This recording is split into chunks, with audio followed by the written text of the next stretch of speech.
మనకి ఇంగ్లాండ్ సిరీస్లో కరుణార పరిస్థితి కనుక ఒకసారి చూసామంటే అతను ఏకంగా 6 ఇన్నింగ్స్ ఆడి 131 రన్స్ మాత్రమే చేశాడు కదా.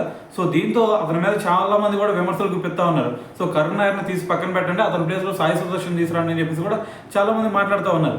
అయితే వీటన్నిటికీ యాంటీగా ఇప్పుడు హర్భజన్ సింగ్ అయితే రియాక్ట్ అవ్వడం జరిగింది.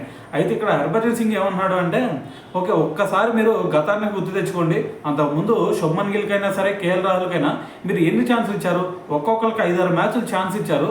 సో ఇప్పుడు చూసుకుంటే వాళ్ళు ఒక మంచిగా పర్ఫామ్ చేస్తూ ఉన్నారు. సో ఇటువైపు సాయి సుదర్శన్ అయినా సరే లేదంటే కరుణార్ అయినా సరే వీళ్ళు చూసుకుంటే మరి వీళ్ళకి కేవలం ఒకలో చూసుకుంటే 3 మ్యాచ్లు ఆడిచ్చారు, ఇంకొక సాయి సుదర్శన్ చూసుకుంటే కేవలం 1 మ్యాచ్ ఆడిచ్చారు అంతే. సో కాబట్టి ఒకటైతే గుర్తుపెట్టుకోవాలి, ఇండియన్ టీంలో ప్రతి ఒక్కరికి కూడా ఈక్వల్ ఛాన్సెస్ ఉండాలా, సమన్యాయం జరగాల. సో అంతేగాని వాళ్ళకి ఎక్కువ ఛాన్సులు ఇచ్చి మరి వీళ్ళు 3 మ్యాచ్ల్లోనే సరైన పర్ఫార్మెన్స్ ఇవ్వలేదు అని చెప్పేసి పక్కన పెట్టేస్తే మరి ఇండియన్ టీంలో న్యాయం ఎక్కడ జరుగుతుంది?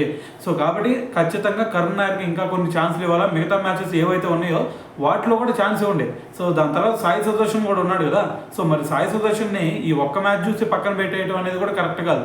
అతనికి కూడా రాబోయే రోజుల్లో ఖచ్చితంగా అతనికి కూడా ఛాన్సులు దక్కాలా అని చెప్పేసి హర్భజన్ సింగ్ అయితే దీని గురించి మాట్లాడాడు అనమాట. సో మరి దీని గురించి మరి మీరేమనుకుంటున్నారు అనేది కూడా తెలియాలి కదా. సో మరి 8 ఇయర్స్ నుంచి కరుణార్ వెయిట్ చేస్తూ ఉండి మరి ఇప్పుడు ఫ్లాప్ అవుతున్నాడు అంటే మనకు డొమెస్టిక్ సీజన్లో మంచిగా ఆడాడు అంటే అక్కడ టాలెంట్ ఉన్నట్టే కదా.